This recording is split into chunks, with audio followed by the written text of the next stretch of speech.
Well, let's start with the Black community. We'll start there, right? Um, we talked about it, and I told you that I had some conversations with some, people in the industry, and half of the people said you're making the biggest mistake for your brand, right? Because you bring in Tekashi in, he's going to troll the interview, and even if he doesn't troll it, the Black community is going to be mad for certain reasons we're about to address, right? And then I had some people say, do it, give him an opportunity to speak. And also, there's something about you that I can connect with, and we're going to get to that. But that was the advice I was given, right? And so the people that said do it said you have to ask those questions on behalf of the community. And you said it's no holds barred. We're about to ask anything. Because when we talked, I told you it was really risky for me to do it because I have a Black platform, the Shade Room. Majority of the people that follow the Shade Room are Black. And the Black community at this point, where would you say the Black community stands with you at this point? Would you say that, I mean, it's from your point of view? It's kind of a trick question because the Black community, to me, I always loved the Black community. I mean, my girlfriend's Black. You know my girlfriend. So you like Black women? Yeah, I love Black women. I mean, I'm with a Black woman, like straight, Have you always dated Black women, like from the Yeah. Like my first girlfriend, I don't know if she's going to see this interview, but my first girlfriend was Maltea, like in the second grade. So the first girl I ever dated was a black and why do you think that is? Because you're Mexican, you come from Mexican culture. I grew up in Bushwick, Brooklyn. Like I went to PS59 in Aguadilla. So like that's, if you know, alright, so you know Jay-Z. Jay-Z is Marcy Projects. I'm Sumner Projects, like Locust, like so Sumner, Tompkins. How Marcy. far is that for people that are not from 3 minutes. 3 minutes. So Yeah, you 3 grew up minutes. So you grew up 3 minutes away from where Jay-Z grew up. Yeah, like that's my neighborhood, and everybody's there Black, and I'm the only Mexican kid. Like growing up, we call like yo Taco Bell. Like that's really, like. So you didn't. All my friends are Black. So you're not really connected with Mexican culture, would you say? No, I am. Hell yeah, like I am. Like from your family, but not from your. Yeah. Like my mom don't okay. speak no English. So the number one reason I would think that there's contention between you and the Black community, right, especially the male Black community, would be Nipsey Hussle, right? So recently, right, you went down to Buffalo Wild Wings where there was a Nipsey Hussle mural. And a lot of people, and I'm gonna tell you this, right, when you did that, because we know that Nipsey Hussle said something about you before in a song, or he talked about he had a line that said something about a rat, right? You right? But he passed away and he was memorialized by Black people, and he is a legend in the Black community, and he's somebody that everybody reveres. And so it's like any culture. If you go to the Hispanic culture, you go to the Asian culture, whoever they revere, they're gonna be attached to, and they're gonna feel hurt when they feel like there's trolling going on or something like that, right? So when you went to Buffalo Wild Wings and you took that video in front of the Nipsey Hussle mural, and you was dancing a little bit, and then you Nah, I ain't dance. All I did was I had a couple fans out there. I waved to the fans that was on the line. I think it's a Fat Burger. I'm not from here. It's like a Fat Burger or something there. Yeah. So I waved. There was a line, like a drive-through. So I waved. Then the lady in the video, you could clearly see a lady get out like she was working and waved at me. So I waved at her, and I said, I want to go pay my respects to Nipsey. Granted, a lot of people say that I went out there to troll. Now I'm going to tell you what happened when you did that. His people, a lot of people that were connected to him, I had people calling me in tears. You know what I mean? They were crying because they were like, we can't believe he would, like they're grieving, right? And they took it so deeply. And I can understand why. So I want to ask you, like, to be real with me, like seriously be real. What was your intentions of going to the Nipsey Hussle mural and posting it? Now, let me tell you this. The people that called, right, and I'm going to answer your question. I remember the question, what was my purpose? But I want to ask you this. Before I got locked up, right, before I was arrested, before the cooperation, if Nipsey didn't, like you said, like Nipsey made a song, I never heard the song, but why would he make a song about me? Why? Well, he didn't make a song about you, but people are saying that there was a line that you may have missed. There's some hazy rumors around you. When I was Nipsey locked up, I didn't even know how he died. Like, all I see, remember, I don't got no cell phone, I don't got nothing. All I see is TMZ, Channel 4 saying rapper, infamous rapper Nipsey Hussle has passed away, so I don't even know So how he according passed. to you, you're saying you never had any beef with Nipsey. According to you, you're saying you never had any beef with Nipsey. I never. Listen, I got $1 million in that duffel bag right now. If you find a video right now of me dissing Nipsey Hussle, like like before my arrest or before all of that, I give $50,000. So what was if the you purpose? Find that. So what was the purpose of you going to his mural? Just paying my respects to LA. You know, if I show you my Spotify, my back end, my most listeners is Los Angeles. Okay. Second, I take a guess. What is it? New York? Chicago. Chicago. We wouldn't even know that.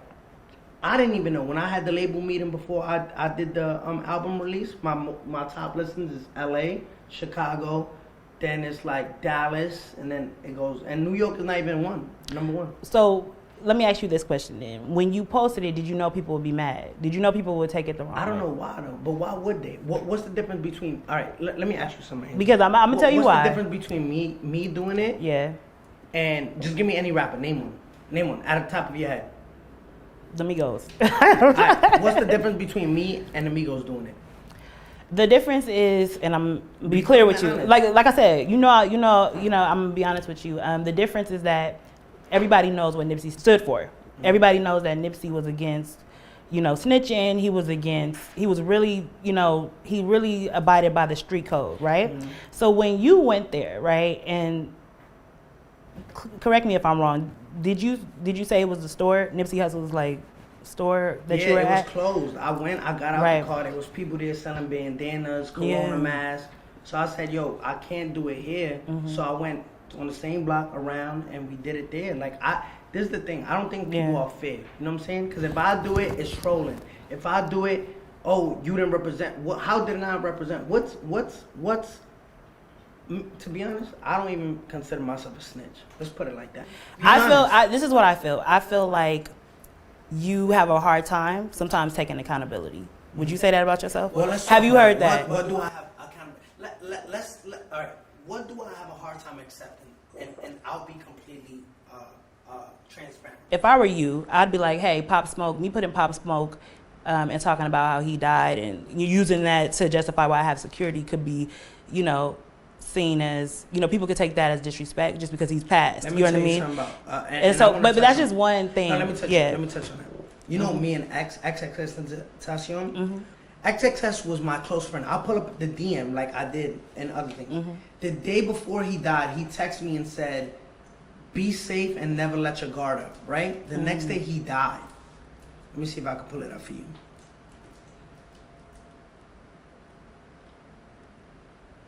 Read that out loud for the people. Be safe, okay? Never let your guard down. That was on June 16th. June 16th. Be safe. Never let your guard down. Mm-hmm. What would happen if X had security? Would he be here with us today? Yeah, he would be here with us. You know when X... Possibly. You know when X died, you know what everybody was saying in the comments? Where was his security? Why does he have a duffel bag full of $50,000 with no security? Right? Mm-hmm. Pop Smoke. You know what they were saying? What Rachel was telling me where was his security? Why wasn't his boys there? For somebody who's so hated like me, if I didn't have security and I died, people are going to be like, where's his security? Mm-hmm. But when you have security, you're soft. You know why? Why? And I'm going to tell you the difference, right? That a lot of people would say, right? Okay. Is that you have built a persona, right? And this is going to get into why people are like, oh, cancel him, this and that. You built a persona of being like almost this invincible person. And I want to talk to you about that. Shouldn't I feel like that? Shouldn't you wake up every morning and look at you like, yo, I'm that bitch? I wake up in the morning, I'm like, feeling invincible and being that bitch are two different. You know that's two different. Okay. So explain it to me. So to me, this is what I want to do, right? I want to go back because I remember reading an interview where you said that you felt that your stepdad was invincible. Yeah. When you were younger, and so when you said that you felt your stepdad was invincible, what did you mean by that? Okay. What does invincible look like to you? Invincible. All right. So my dad, right? May he rest in peace. My dad was a street guy, right? My mom is a Mexican immigrant lady that doesn't speak no English, has 2 kids, you know what I'm saying? She's just like very poor, you know what I'm saying? She cleans houses. People didn't really respect us on the block because my mom raised us in church, every day Pentecostal church, singing to God. You know, we grew up in the church world, playing the drums, playing the timbala, stuff like that. So you grew up in the church? Yeah, every day we would go home, people, you know, smoking on our stoop, you know, like as we're trying to get in. Remember, I'm 6, 7, 8, 9, 10, 11, 12 years old, like throughout those years going to church every day. People would just be smoking on the stoop, not getting up when we're trying to go inside. And they'd be like, yo, like just hoodlums, you know what I'm saying, on our stoop. My dad will come and be like, yo, y'all see my wife? And I'm like, yo, Pete, my bad. Like, you know, so my dad was that superhero, like, yeah, like they respect my dad, you know what I'm saying? So he was a protector. He was just like everything to me, you know what I'm saying? When I lost him, I felt like I had to become invincible, you know what I'm trying to say? So you're embodying his spirit. Yeah, like my dad was my superhero to me, like that's my, like I wish he could have saw me now, like, and be like, yo, that's my son, you know what I'm trying to say? Now, this is one of the, remember I said that we have some things in common, and this is one of the reasons why I was really interested in interviewing you, because my mother, right, I lost my mom to domestic violence, right? But I noticed in my life that I've met men, right, that are similar to my father, that kind of try to, like, it's almost like they're similar to my father and they get me in a marriage or try to get me in a marriage, you know what I mean? And then, you know, switch up and so I can have the same fate, right? And so what we call, you say you grew up in a church, and what a lot of church people call that is generational curses, right? And so when you think about your father, do you think that you're subconsciously, you know, kind of emulating him being invincible to the point of, because you know your father, and I hate to say this right now, like, and I connect with you because I lost my mother. Would you say that you're embodying his spirit and that you've had to face some of those generational curses? I feel like what happened with my dad made me into the person I am today. I feel like the world is not fair. You know what I'm trying to say? Like you lost your mom, I lost my father. There's kids in foster care that lost both their parents. There's people. The world is not fair, right? There's people out there miserable at their own lives that they try to make you feel bad for the way you act. You are. All of the things I've been through in life made me into the person I am today. A lot of people want to know how much. Are you looking at my watch? I mean, because you know. But how much is security per month? Security is a lot of money. I don't want to talk about these guys' pay. Like, it's a lot of money, though. You know what I'm saying? Is it 6 figures a month? Nah, no, it's definitely not. Nah, no 6 figures a month. No, it is. Yeah, it is. It's 6 figures a month. It's 6 figures a month? Yeah, it is. And for the amount of men, though. And then the bulletproofs. So do you ever feel like, you know, because now we're in the pandemic and you can't tour, and a lot of rappers can't make money traditionally, but you said you came out of jail making more money. How so? I got richer. Like, I got richer in jail because I signed a $13 million deal while I was incarcerated. So, and it's being created by So you signed to a label and got $13 million. Yeah, $13 million. And then you had a lawsuit with Fashion Nova. What happened with that? No. All right, so this is it done? Is it settled? No, this is where, guess who? We speak to Rich all the time. Guess who Rich signed that deal with that I didn't know? Oh. He signed the deal with Shotty, and Shotty they sent him $225,000. Shotty gave me $120. This guy was just wilding, like, and but the thing that, remember, he was sleeping with Alexis Sky. He was sleeping with Lance Stevenson's baby moms, Phoebe. He was sleeping with Cuban Savage. He was sleeping with all the girls that I would talk, like Betty Idol. He was promising them, yo, I'm gonna make you into a star. Loving hip hop. Okay, this is unrelated. And they would just be like, oh shit, like this is my. Remember, Alexis Scott tried to do that rapping thing. Remember, she would call my phone like, yo, I'm about to get in the studio. Like, yeah, like just because you fucking with Shotty don't mean I'm gonna get in the studio with you. You know what I'm saying? But I asked this question before, but I want to ask it again. why do you think people in the industry pass around the same girls? I'm not talking about Alexis Scott, but I'm talking about just any girls. I don't know, but I don't like when you take her home, do you think, oh yeah, she was with so? Not that it matters, but I'm just saying like, no, because look at the most popping girls, right? The most lit girls. Yeah. Like they all been ran through. Like, and you don't mind taking the ran through. Yo, to me, like, I love a whole ass bitch. Like I get nasty. You know what? I can't with him. But I love that nasty shit. Like, you gotta get nasty with me because I'm a nasty like yo, if we start talking, this is gonna get rated. Like, you know, I love nasty. Like, me, you gotta have some wholeness. Like, you know what I'm saying? Like, I love that shit. Like I don't want to name no names, but look at the biggest stars, right? Before they was stars, and they was in the club, they was getting dogged out, trained, ran on, a whole bunch of stuff. And now they, just because they a star, their man loves them. Like, you know what I'm trying to say? Like, come on, like, you don't want me to go crazy right now, because, like, they know, like, you know, I know. Like, again, I'm from Brooklyn, so I know all the tea. If you want who got ran through in New York? Yo, who got ran through in New York? Who got ran through in New York? When you say stars, hey, hold on, y'all. We gotta be quiet. They got the whole. Who got ran through in New York? We gotta be real quiet. Hey. Yo, you act like you don't know who got ran through in New York? Are we talking about a female rapper? Yo, come on, man. Let's get. What's next question? I'm trying to think about who's from New York. I don't want to hurt no feelings. Let's keep it pushing, man. What my bobs? What up, man? What's going on, man? Y'all know I'm still a bob. Wait. Who you talking about? Nah, I'm still a bob. Are you talking about Nicki Minaj? No, but that's my bitch. Like, I'm saying, I'm team. I didn't think you were talking about Nicki. No, I'm saying I'm team Nicki.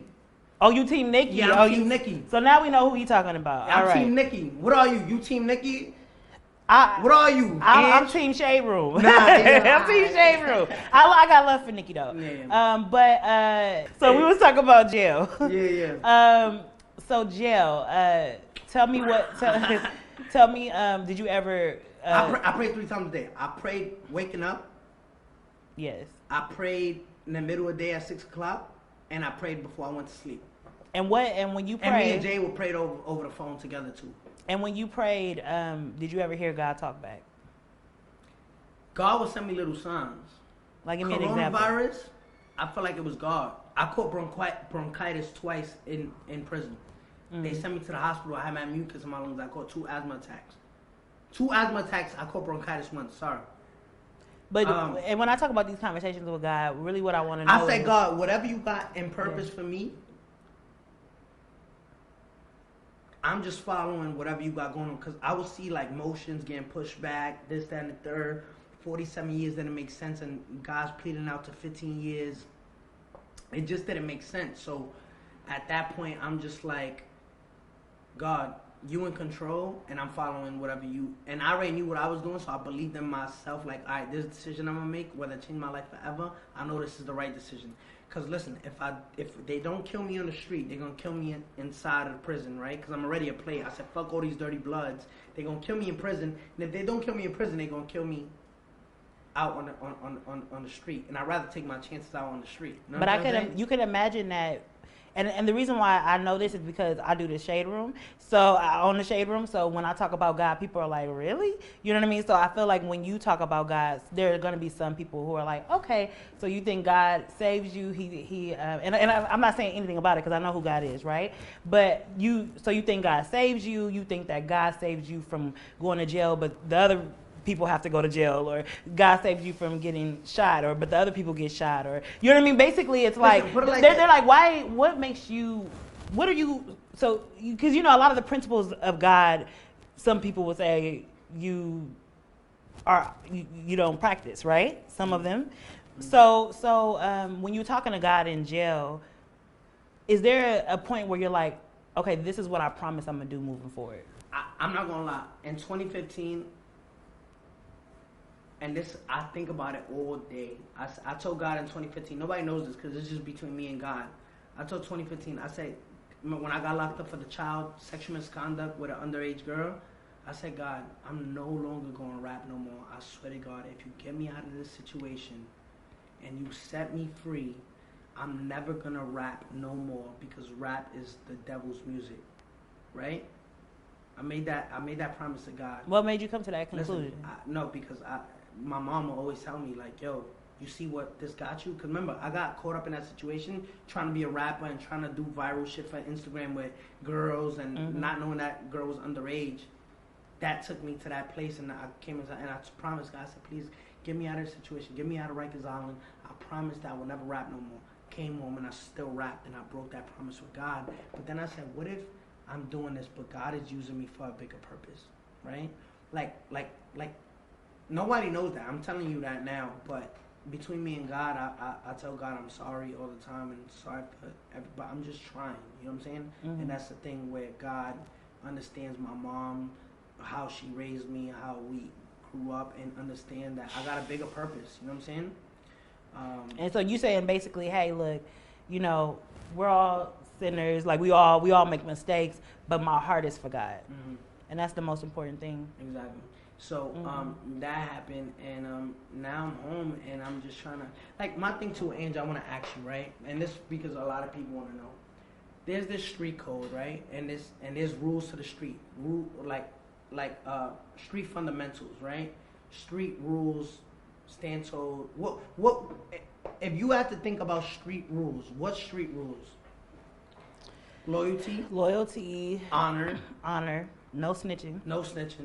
I don't know. Right, but those are the biggest ones, right? Loyalty, dishonor, no snitching. Everybody want to get on me for snitching, right? No, hold on, follow me. Everybody want to get on me for snitching, but where was the loyalty at? Have you ever heard of the phrase "there's no loyalty amongst thieves"? I heard that before, and I'm just saying, you can't fight fire with fire and say, oh, just because you did wrong, I'm going to do wrong. But it just... Is the gang life ever loyal, though? I know it to be full of snakes and full of betrayal. Me and Akon made Locked Up Part 2, right? And in Akon's verse, he said, everybody wants to talk the street code, but they only follow when it's convenient for them. So everybody wants to follow the street code, right? But if they was in my shoes, they would have did the same thing. There's no loyalty in the street. Remember that saying, the streets love nobody? You remember that saying? There's no loyalty with people that do this, but what an idiot wants the world to believe, right? Right? What the idiot wants the world to believe is to say, oh, these people could do you wrong, but stay loyal to them. Even though I wouldn't, I want you to, because I want to make it seem like I'm this hardcore gangster that would do different than what you did, because you know what you signed up for. I know what I signed up for. And I know that what I signed up for was to be loyal to these guys, but I expected loyalty back. You give what you get. You get what you give. So if I'm loyal to these guys, I respect loyalty. I don't go and Shadi had this girl named Quay. I don't go fucking Quay. I don't go taking money from your pocket. I don't go and I'll kidnap you. I don't go and do this, that, and the third. So when it's done to me, I'm supposed to sit there and eat it? No, you're lying. You're a hater. You're just mad that I did something and had the courage to do that you wouldn't do. So now that I owned what I did. So now that you've done it, and now that you have cooperated, it seems to me that you're gonna continue to fight, and let me know if I'm wrong, for all of the rats to get the same treatment. Because do you see how that could be an irrational fight? No, what my fight is to be fair. Yeah, you want everybody who has done something similar to you, or has done something that you've done, to be treated with the same. I think it's misworded. I think what I'm doing now at this point is just when I speak on certain situations, I just want you to be fair. Anybody who I talk to, whether it's Angie, whether it's academics, whether it's this, if you're gonna bash me, say not only you, but everybody else, when you talk to them, bring up what they did. Don't just bring up what I did. Because what it is let's single you out. Let's single just you out. Don't talk about them, because we want to keep liking them. We don't want to have a thought in our heads to say, all right, remember when we spoke about domestic violence and you know how that could hurt me, right? And I understand that hurts you. It hurt me to hear it right now. Yeah, because it's a touchy subject. It's just, that's how I feel when it comes to me. it's like, don't give us that thought of someone we like a Snoop Dogg or somebody, because you like them. So it's at a point where it's like, we know they snitch or we did some type of snitching and there's some type of evidence on it, but we don't want to think about it because we like them. But you're so easy to hate that we can... I don't think people know that. I don't think people have come to the conclusion as a general public that Snoop Dogg snitched. But because there was no social media at the time. If I pull it up and I put the whole paperwork right now on the camera, would that be... I don't want to put you in that situation, but it would be wrong to use this platform to expose them when I could use my own platform. That's me thinking about you. I hear what you're saying. And what you're saying is... What I'm saying is this, right? Black people are very protective of the legends in our community. I think every culture, every culture is protective, like, of the legends that come out of their community. And black people are especially protective over black men, right? So it's a whole culture of things. And so I wonder, because I know that they're not going to treat you the same. And it's not just because you're not black. It's not just because you're 6ix9ine and you're successful. It's because people really have issues, right? So there are people who say, I'll never ever support 6ix9ine because of the domestic violence, right? And then you have to understand that makes you a polarizing figure. You know what I'm saying? Like, you have these attributes to you that certain people may not like. They may not like the trolling. Can you admit that some people won't like the trolling? Mm-hmm. And so, you know what I mean? So it's like, I think that sometimes if you look at the picture as a whole, it's like, okay, Tekashi's in it with Dirk, Reese, you know what I mean? All of these people, just Meek Mill, everybody, right? And so when you're looking at a Meek Mill who has maybe two controversial public arguments, people are not saying he's problematic because it's only two. But you have about 10, 12. How many people do you have that you beef with? Man, I don't know. I just think I try to defend myself because I don't get the fair shot. Like you say, like we spoke about it before. Mm-hmm. If I say give me an African American rapper, you could sit here for 10 minutes and just keep naming. If I say give me a Latin American male rapper, you can't even give me one, and I'll give you 10 minutes to give me one. So are you saying that you're getting it with people because you're Mexican? No, because I'm just want the fair shot. Like, I feel like everybody come for me because it's like, oh, they don't have no real reason before to like me, but now it's because I ratted, I snitched. Let me tell you something. I don't know where you grew up at. I don't know if you're from the street. I don't know. But just have street fundamentals if you can, right? If you're a street girl, right? If you're a street girl, if you really believe in the street, right? If you believe in the street and you all about loyalty and and honor, and you don't mess with people who dishonor, right? You can't mix. You can't, like, if you did something wrong, like Nipsey was very big on, like, yo, if you cooperated with the police, get from around me. So street people have that mentality, right? Yeah. Act like you're a street person, right? And just have street fundamentals. If there's a guy that you know ratted, offering you a job, and you really need a job, you really need this job, you really need to get paid, but you know he ratted, would you take that job? And you're a street person. He's a rat. He's a known rat. He ratted, and he's about to cut your check. I wouldn't take it if I'm against ratting. You wouldn't take it if you're against ratting? That was against. But why? Because it's about honor, and it's about loyalty. It's about integrity. You ever heard the word integrity? It's having morals, because you have to stand tall on something. I think integrity. I wouldn't take money from a rat because my integrity, my loyalty to the street wouldn't allow me. Can we look up the word integrity on your phone? Yeah. Let's do it right now. Do it quick. I love looking up words, even when I know the answer already. I spelled it wrong, but I know they're going to correct it. How did you spell it?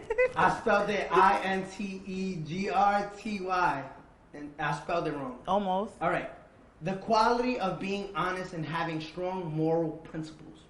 So you being a street dude wouldn't associate yourself with a company or a job knowing, yo, this person ratted, but this person has a job that I need to get paid, but my morals and my integrity, my principles won't allow me to take that job, correct? If it's against my principles, yeah. If it's against your principles. Let me ask you something. And be honest with me. Don't try to wiggle your way out.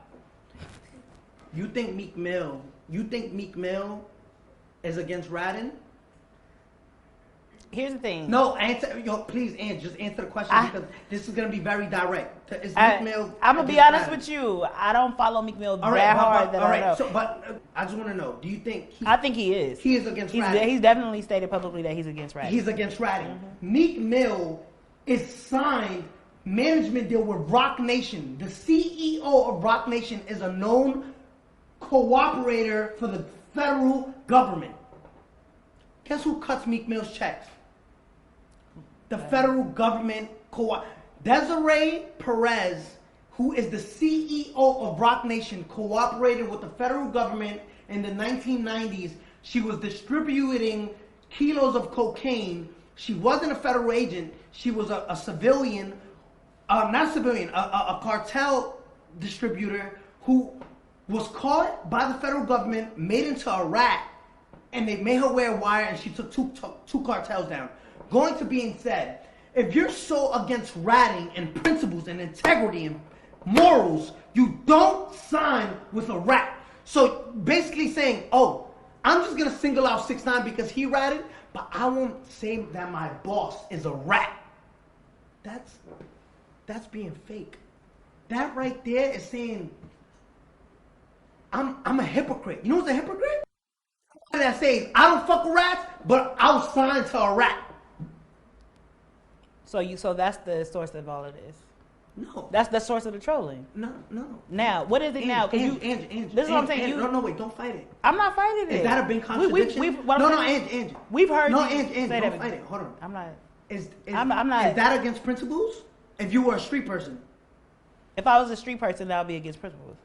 There you got it. So that's what I'm saying, right? So I'm just being smart, yo. You can't be smart when it's time to be smart, and then play dumb when it's time, because people want to wiggle out. If I had me, the reason you know why people are wiggling, because we can't verify this information. Okay, so let me Google it. Even if you Google it, Google's fake now. If I look up Tekashi 6ix9ine snitching and it says, that's fake. I'm not. Listen. That's fake. This when Meek Mill has an interview, let's interview Meek Mill about this. But I want to talk. I have some more questions for you, right? Desiree Perez is a business person, right? Desiree Perez, chief operating officer at Roc Nation. Roc Nation's chief operating officer since 2009. People also search for Meek Mill, who is signed to Roc Nation. Desiree Perez, right? Let's just put Desiree Perez. Right. Damon Dash, worry of Jay-Z associate A-Rod advisor Desiree Perez. Daily News. Is that Daily News credible? I suppose it's the Daily News. They're going to be watching this. They could. Dash, Damon Dash, co-founder of Roc Nation Records, says he was frightened by the I-Team's 2014 report about Desiree Perez, a DEA informant and associate of Dash former partner Jay-Z, who advised disgraced Yankee star Alex Rodriguez during a diagnosis, doping litigation.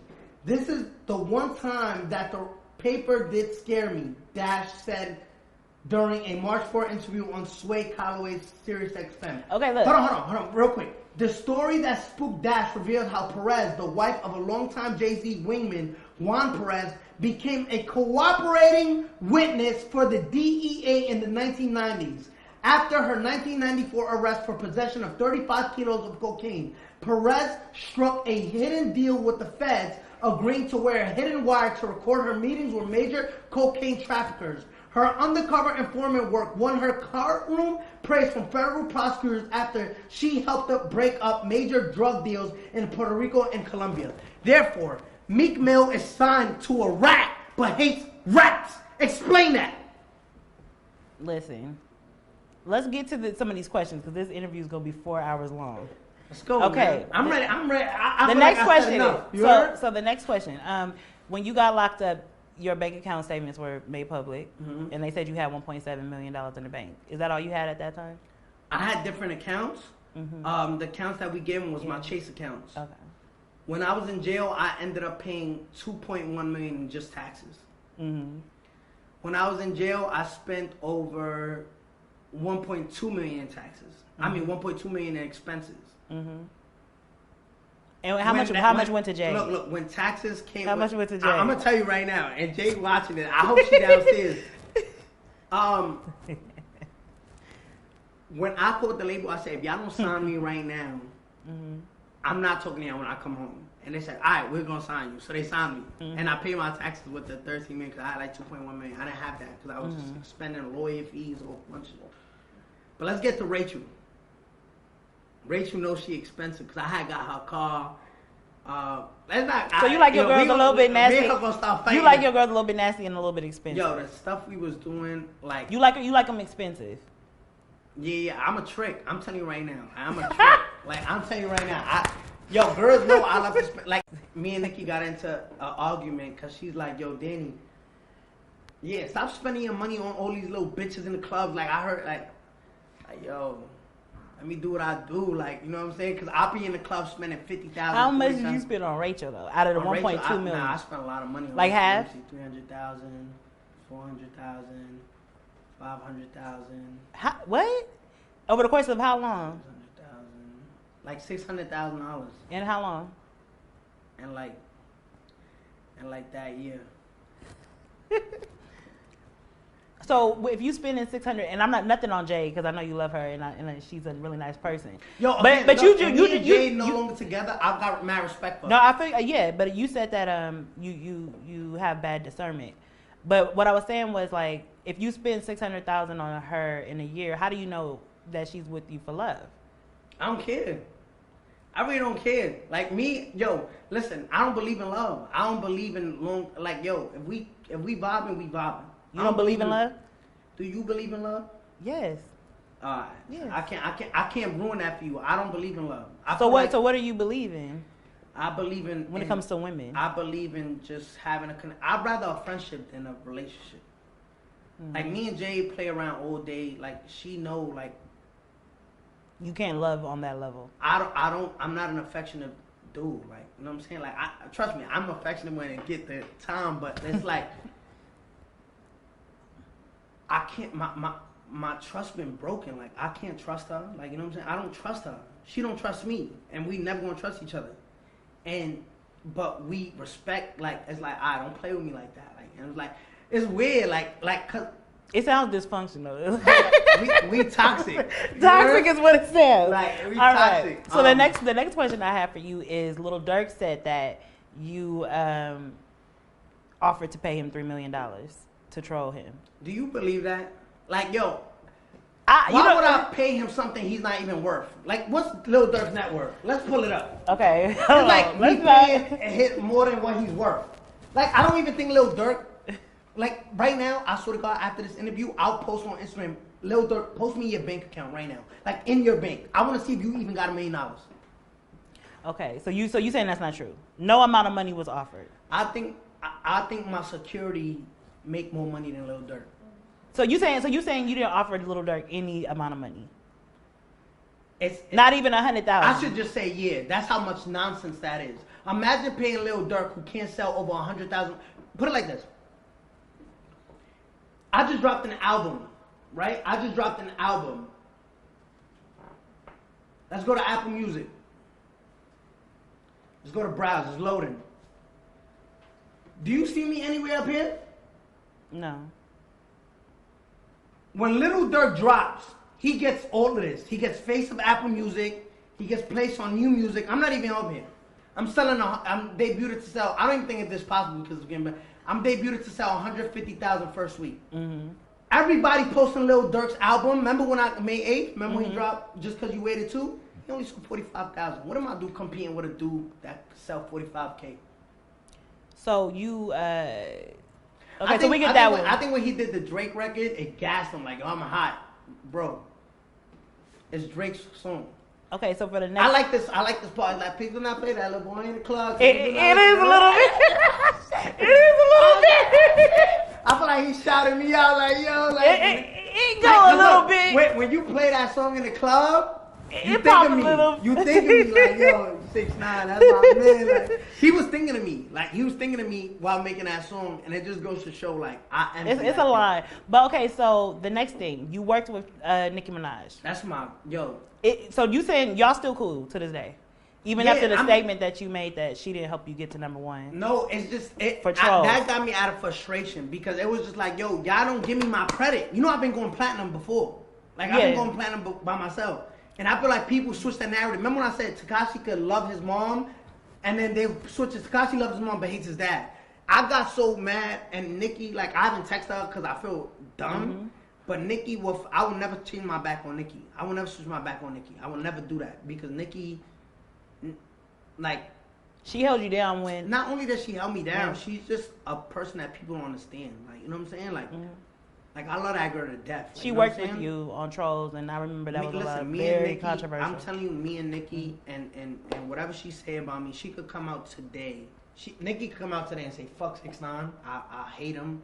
I'll spit on him, and I'll bow down because that's the queen. That's my girl. Like, you know what I'm saying? And at the end of the day, I will never change my back on her because she is just somebody that is so, like, you don't know Nikki. Like, Nikki is just mad loving. Like, you know what I'm saying? Like me and her talk, and you see, I didn't snitch on her. I knew she was pregnant the whole time. I didn't say a word. You know what I'm trying to say? So me and her got that relationship because if it was somebody else, I would have told the whole world. Like, you know what I'm trying to say? So me and Nikki just got that relationship. So like again, like. I love her and I just you know, I got carried away in that interview because I just feel like people don't give me my credit, and I got carried away and at the end of the day, Nikki could do no wrong. Like, you know what I'm trying to say? She could literally fucking shit on my fucking head and I'll just be like, alright, whatever. Like, you know what I'm trying to say? But that's my bitch. Okay, so going back to the jail because we didn't really cover that. Were you ever in isolation? You try to say I was in PC? I'm just wondering because I think everybody, I think all of us on the outside, when we imagine your jail experience, you were in isolation. I was in like a. Or you eating filet mignon, like they delivering it. Like, well, how was they that gave like? Us ice cream though. I never seen no jail do that. They gave us ice cream and Popeyes. Oh, y'all had Popeyes? Yeah, it was some big rat shit. Like, I never seen no shit like that. They was giving. How often did you get Popeyes? Nah, I can't tell that because I ain't trying to get people in trouble.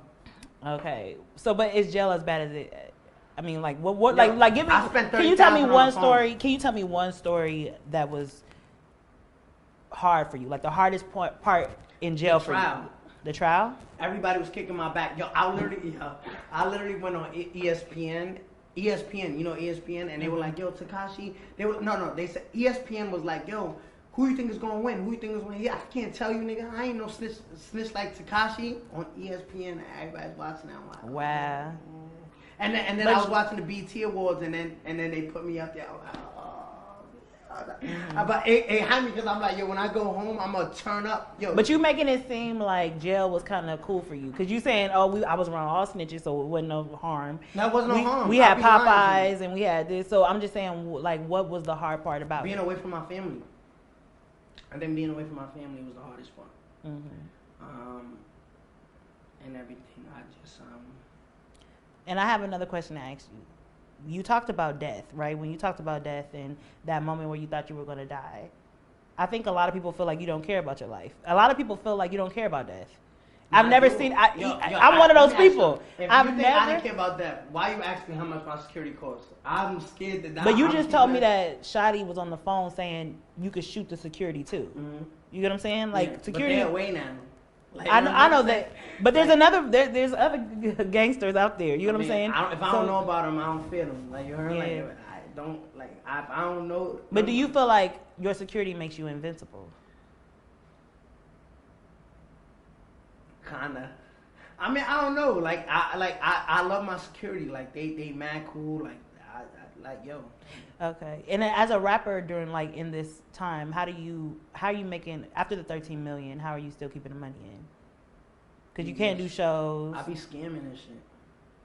Let me stop. I just be chilling. Like I be making money. Like I almost forgot the wig question because that's a big question. Yeah, because are there braids under there? Because here's the thing, it's hot. I'm gonna tell y'all. We gonna tell y'all it's hot as hell in here. Okay, and that lace front ain't moving. I told Rachel, yo, I'm gonna be paying mad money for wigs, like for you, I need to get my how much does that wig cost? Yo, Jonathan is the literally gets paid the most. I pay Jonathan like $15,000 every time. Every week? Every time he comes out. Stop it. That is serious. Stop it, boo. I swear to God. Stop it. I swear to God. Stop it, boo. Where they do that at? Okay. No, I'm serious. I'm serious. This is the most. This is the most unprofessional. No, but listen. But I take care of my people. What you mean? It don't cost $15,000 for a wig and an install. You gotta Are you flying them out? Yeah, I'm flying them out. Oh, okay, that makes sense. Okay. I'm still trying to make it make sense. Yo, why? Y'all beefing with Jonathan? I'm not. Son. I don't even know Jonathan, but I'm just saying. Like I heard of him, and I want to get my hair done by him. He was supposed to do my hair, but no, I'm saying I've never heard about $15,000. Nah. Low key, because that wig, that's a $1,200 wig and a $300 install. But so, do you have braids under there? Nah, matter of fact, because we do caps. Because I got white people hair. Rachel braids cornrows, but my hairline get pushed so far back. My shit like back here. So is it because of the glue? Yeah, I like, and she like. So your edges got pulled out. Ripping out with the glue and trying to take this over with the hand sanitizer. So why you just won't dye your? Bro, I can't. And the hand sanitizer instead of the alcohol, because I'm like, yo, the glue begins. I know the struggle. I'm like, yo. So Rachel be trying to violate, cause she a hater. So she be trying to rip my shit off, and then my hairline, like, yo, she be bugging. Like, so it's just slick back under there. Yeah. Cause mine's look more natural than hers. Hers don't really.